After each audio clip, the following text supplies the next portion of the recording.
Detective Bruce Kenner. It is October the 14th, 1990. Welcome back to my channel. This is going to be another film review. It's been a while since I've done one, so I thought I'd better do another. So yesterday I went along to see Regression with Emma Watson and Ethan Hawke. It's quite a good film. It's a thriller, so it's not too scary. There's a couple of jump scares in it, but that isn't really the main point of it. It is a thriller, kind of suspense, what's going to happen next type thing. It's based on events that happened in like the 80s and 90s. It actually tells you this at the very beginning, that it's based on true events, but really what it does is it condenses down what happened over like a decade or two into the length of the film, where you have people talking about satanic rituals and stuff and what happens to them, and then how it all got resolved in the end.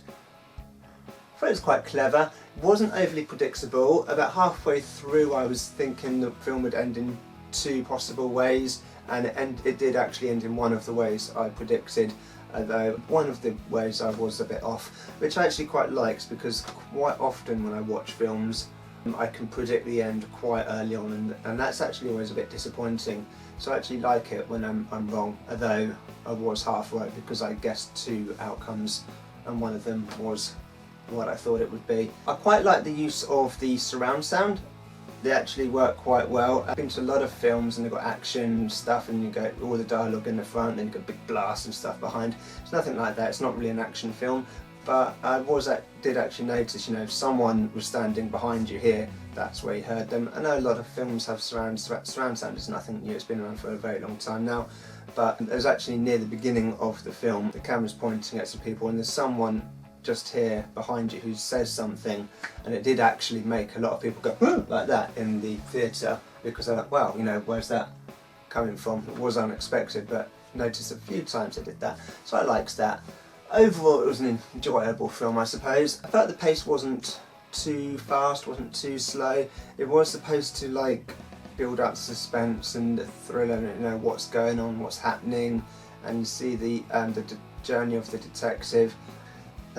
Bruce Kenner, played by Ethan Hawke, is following him investigating these satanic rituals and what's going on to poor Emma Watson's character, who is called Angela Gray.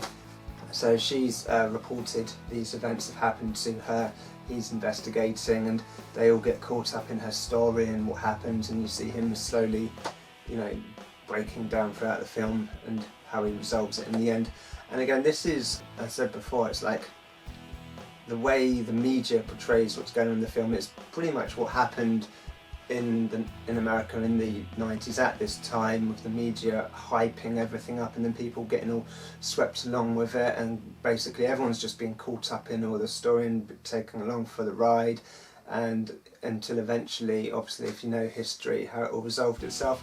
But I feel, you know, there are several things like that happening even today with the media. They're taking something and just hyping it all up and everyone's getting all caught up in it.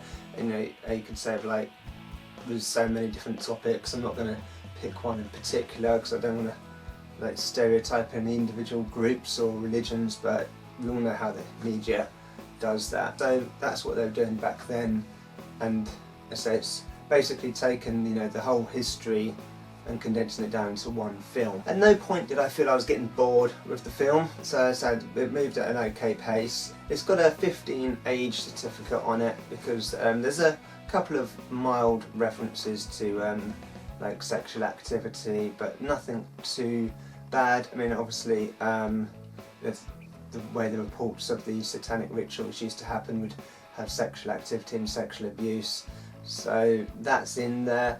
But it's not overdone, it's not like too overpowering.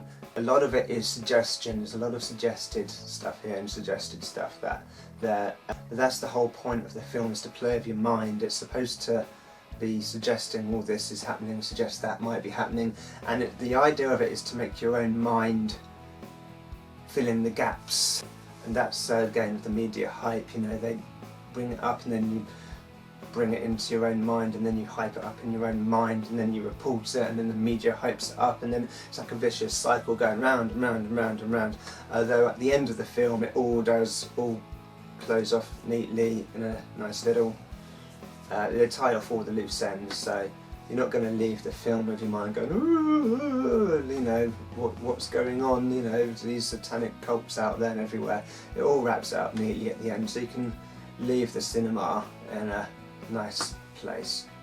So anyway, that's basically my thoughts. If I were to give it a star rating out of 5, I'd probably give it a 4. The film has to be absolutely amazing for me to ever like give it a 5 film. So it is a good film. I would recommend it if you like thrillers, if you like that sort of thing. I'd say it's not particularly a scary film. I said there's a couple of jump scares. I think there's like 2, maybe 3 in the whole film, but they're not focusing on that type of thing. It's not something like The Conjuring where it's like jump scare, jump scare, jump scare. It's nothing like that at all. It's more suspense, and it's like what's going to happen. You know, you see the detective, you know, slowly losing his mind as he's investigating this case. So anyway, that is my thoughts on that film. Next film review I might do with somebody else or not. I might do it on my own again, I don't know. As I said in my last clip where I'm talking to myself, it's getting people to actually do YouTube videos with me is actually quite tricky. I know something about being on camera. But I'm going off topic. Anyway, go see it. It is worth seeing if you like thrillers, and I will see you next time. This can't be real. Of course it's not real.